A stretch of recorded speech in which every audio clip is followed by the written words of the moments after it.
আজকে নিয়েছি হচ্ছে TVS Apache RTR 160 BS4।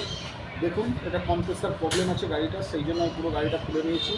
Total গাড়িটার ভিডিওগুলো আমি ছাড়বো, তার আগে দেখুন আমি একটা কেমিক্যাল দিয়ে স্টার্ট করেছি। তারপরে গাড়িটার কী পরিস্থিতি আর নিত্য নতুন ভিডিওটা আমার পাশে থাকেন, যারা লাইক কমেন্ট শেয়ার সাবস্ক্রাইব করতে ভুলবেন না। দেখুন অ্যাপাচি আরটিআর 160 BS4। চলুন গাড়ির প্রবলেমটা আমি আপনাদের দেখাবো বলেছি, প্রবলেমটা দেখাই। দেখুন গাড়ির চাবিটা এখান থেকে আমি অন করলাম, মিটার অন হয়ে গেল। গাড়িটাকে স্টার্ট মারছি, কার্বোটা যে তেলটা আছে ফিল্টারটা আমি খুলে রেখেছি। দেখুন